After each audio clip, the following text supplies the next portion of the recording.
ನಮ್ಮ Sahyadri news channel ಅನ್ನು YouTube, Facebook ಹಾಗೂ ಇನ್ಸ್ಟಾಗ್ರಾಂನಲ್ಲಿ ನೋಡಿ. ಸಬ್ಸ್ಕ್ರೈಬ್, ಲೈಕ್ ಮತ್ತು ಶೇರ್ ಮಾಡಿ ಪ್ರೋತ್ಸಾಹಿಸಿ. ಬಂಧಿಸಿ ಪ್ರತಾಪ್ ಸಿಂಹನ ಬಂಧಿಸಿ.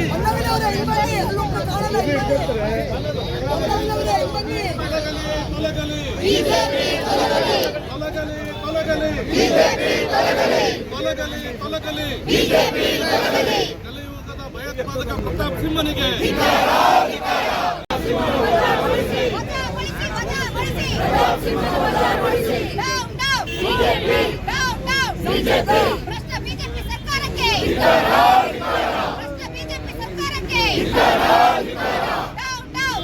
ಸಿಂಹನಿಗೆ ಭಯೋತ್ಪಾದಕ ಪ್ರತಾಪ್ ಸಿಂಹನಿಗೆ ವಜಾ ಮಾಡಿ ವಜಾ ಮಾಡಿ ವಜಾ ಮಾಡಿ ವಜಾ ಮಾಡಿ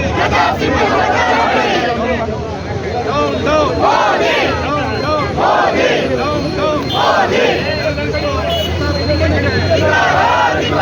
ಭಯೋತ್ಪಾದಕ ಪ್ರತಾಪ್ ಸಿಂಹನಿಗೆ ದಬ್ಬಾಳಿಕೆ ಮಾಡುತ್ತಿರುವ ಬಿಜೆಪಿ ಲೀಡರ್ಗಳಿಗೆ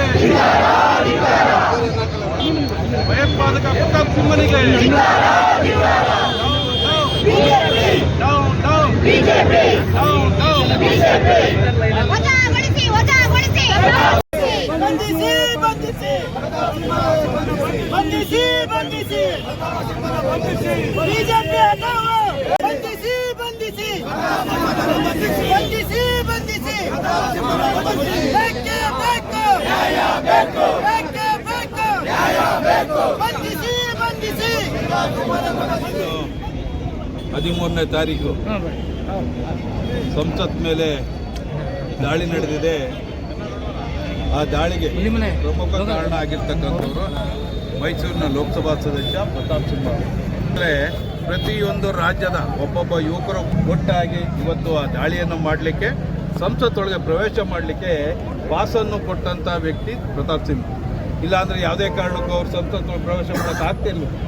ಈಗಾಗಲೇ ಮೈಸೂರಿನ ಮನೋರಂಜನ್ ಮತ್ತು ಲಕ್ನೋದ ಸಾಗರ್ ವರ್ಮಾಗೂ ಪ್ರತಾಪ್ ಸಿಂಹನ ಆಫೀಸಿಂದನೇ ಇವತ್ತು ಪಾಸ್ ಹೋಗಿರ್ತಕ್ಕಂಥದ್ದು. ಮತ್ತು ಮಹಾರಾಷ್ಟ್ರದ ಅಮೂಲ್ ಸಿಂಧೆ, ನೀಲಮ್ ದೇವಿ ಹರಿಯಾಣ, ಇವರೆಲ್ಲರೂ ಕೂಡ ಸುಮಾರು ಲಲಿತ್ ಬಿಹಾರ್, ಇವರೆಲ್ಲರೂ ಕೂಡ ಒಬ್ಬೊಬ್ಬರು ಒಂದೊಂದು ರಾಜ್ಯದವರು, ಇವರೆಲ್ಲರೂ ಒಟ್ಟಾಗಿ ಸಂಸತ್ ಮೇಲೆ ದಾಳಿ ಮಾಡಲಿಕ್ಕೆ ಸುಮಾರು 1.5 ವರ್ಷದಿಂದ ಮೈಸೂರಿನಲ್ಲೇ ಇದ್ದು ಅವರು ಪ್ಲಾನ್ ಮಾಡಿರ್ತಕ್ಕಂಥದ್ದು. ಹಾಗಾಗಿ ಇವತ್ತು ನಾವು ಮೊನ್ನೆ ದಿನ ಹೇಳಿದ್ದೇವೆ, ಎಲ್ಲ ಒಂದು ಕಡೆ ಇವತ್ತು BJPಯ ಮೇಲೆ ನಮ್ಗೆ ಅನುಮಾನ ಬರ್ತಾ ಇದೆ. ಈಗಾಗಲೇ ನರೇಂದ್ರ ಮೋದಿಯವರು, ಅಮಿತ್ ಶಾ ಅವರು ಇವತ್ತು ಸಂಸತ್ನಲ್ಲಿ ಅವರು ಆನ್ಸರ್ ಮಾಡಲಿಕ್ಕೆ ರೆಡಿ ಇಲ್ಲ. ಯಾರು ಅದರ ವಿರುದ್ಧ ಧ್ವನಿ ಎತ್ತಾರೋ ಅಂಥವರನ್ನು ಅಂಥ MP ಗಳನ್ನು ಈಗಾಗಲೇ ಸುಮಾರು 92 ಜನ MP ಗಳನ್ನು ಅಮಾನತ್ ಮಾಡಿದ್ದಾರೆ. ಅಮಿತ್ ಶಾ ಬಂದು ನೀವು ಹೊರಗಡೆ ಮಾಧ್ಯಮದಲ್ಲಿ ಹೇಳಿಕೆ ಕೊಡ್ತಾರೆ, ಆದರೆ ಸಂಸತ್ನಲ್ಲಿ ಕೊಡೋಕ್ಕೆ ರೆಡಿ ಇಲ್ಲ. ಪ್ರಧಾನಮಂತ್ರಿ ಅವರು ಸಂಸತ್ತಿಗೆ ಬರೋಕ್ಕೆ ರೆಡಿ ಇಲ್ಲ. ಯಾರು ಕೂಡ ಧೈರ್ಯವಾಗಿ ಅದನ್ನು ಎದುರಿಸೋ ರೀತಿಯಲ್ಲಿಲ್ಲ. ಈಗಾಗಲೇ ಮನೋರಂಜನ್ ಫಾದರೇ ಹೇಳಿದ್ದಾರೆ, ನರೇಂದ್ರ ಮೋದಿಯವರು ನನ್ನ ದೇವರು ಅಂತ ಇದ್ದ ಮನೋರಂಜನ್ನು, ನನ್ನ ದೇವರವರು ನರೇಂದ್ರ ಮೋದಿಯವರು ಅಂತಿದ್ದರು. ಹಾಗಾದರೆ ಏನಿದು? ಇದ್ರ ಹಿಂದ್ಗಡೆ ಯಾರು ಕೈವಾಡ ಇದೆ? ಇದನ್ನು ಯಾವುದೋ ಪಕ್ಷದ ಮೇಲೆ ಚುನಾವಣೆ ಸಂದರ್ಭದಲ್ಲಿ, ಲೋಕಸಭಾ ಚುನಾವಣೆ ಸಂದರ್ಭದಲ್ಲಿ ಬೇರೆ ಬೇರೆ ಪಕ್ಷಗಳ ಮೇಲೆ ಇವರು ಗೂಬೆ ಕೂರಿಸಲಿಕ್ಕಾಗಿ ಇವತ್ತು ಸಂಸತ್ತಿನಲ್ಲಿ ಅಷ್ಟು ಈಸಿಯಾಗಿ ನೀವು ಪ್ರವೇಶ ಮಾಡ್ಬೋದು ಅಂದರೆ ಇದು ಯೋಚನೆ ಮಾಡೋಕ್ಕೂ ಆಗದೇ ಇರೋಂಥ ವಿಚಾರ. ಹಿಂದೆ ಸುಮಾರು 22 ವರ್ಷಗಳ ಹಿಂದೆ ವಾಜಪೇಯಿ ಇರುವಂಥ ಸಂದರ್ಭದಲ್ಲಿ ಅವತ್ತು ಕೂಡ ಆಗಿತ್ತು. ಅವತ್ತು ಅಷ್ಟು ಜನ ಹೊಡೆದಾಗ್ತಿದ್ರು. ಇವತ್ತು ನೀವು ಸಂಸತ್ನೊಳಗೆ ಅಷ್ಟು ದೊಡ್ಡ ಗ್ಯಾಸ್ ಬಾಂಬ್ಗಳನ್ನು ಇಟ್ಕೊಂಡು ಅವರು ಪ್ರವೇಶ ಮಾಡಿ ನೀವು ಸಂಸತ್ ಗ್ಯಾಲರಿಯಿಂದ ನೀವು ಸದನಕ್ಕೆ ಹಾರಿ, ಸದನದಿಂದ ಎಲ್ಲ ಟೇಬಲ್ಗಳನ್ನು ದಾಟ್ಕೊಂಡು ಸ್ಪೀಕರ್ ಹತ್ರ ಹೋಗ್ತಾರೆ. ಅದಕ್ಕೆ ಯಾವುದೇ ಕುಮ್ಮಕ್ಕಿಲ್ಲದೆ, ಸರ್ಕಾರದ ಸಹಾಯ ಇಲ್ಲದೆ ನೀವು ಆ ರೀತಿ ಮಾಡಲಿಕ್ಕೆ ಸಾಧ್ಯನೇ ಇಲ್ಲ. ಆಮೇಲೆ ಅವ್ರನ್ನೂ ಕೂಡ ನೀವು ಅಟ್ಲೀಸ್ಟ್ ಕಾಲಿಗಾರು ಶೂಟ್ ಮಾಡ್ಬೋದಿತ್ತು, ಯಾರೂ ಮಾಡಿಲ್ಲ. ಅವ್ರನ್ನ ನೇರವಾಗಿ ಬಂದು ಇವತ್ತು ಅರೆಸ್ಟ್ ಮಾಡಿ ಕಳಿಸಿರ್ತಕ್ಕಂಥದ್ದು. ಅದರ ಹಿಂದ್ಗಡೆ ಬೇರೆ ಏನೋ ಒಂದು ಅನುಮಾನ ಇದೆ. ಈಗಾಗಲೇ ನಾನು ಮೊನ್ನೆನೂ ಕೂಡ ಹೇಳಿದ್ದೇನೆ, ಯಾವುದೇ ತನಿಖೆ ಸಂಸ್ಥೆ ಮೇಲೆ ನಮ್ಮ ನಂಬಿಕೆ ಇಲ್ಲ. ಸುಪ್ರೀಂ ಕೋರ್ಟ್ ಜಡ್ಜಿಂದ ಈಗ ಹಾಲಿ ಜಡ್ಜ್ಗಳು ಯಾರಿದ್ದಾರೆ ಅವರ ಮುಖಾಂತರ, ಅದು ವಿಡಿಯೋ ಕಾನ್ಫರೆನ್ಸ್ ಮುಖಾಂತರ ಈಗ ಅದು ಎನ್ಕ್ವೈರಿ ಆಗಬೇಕು.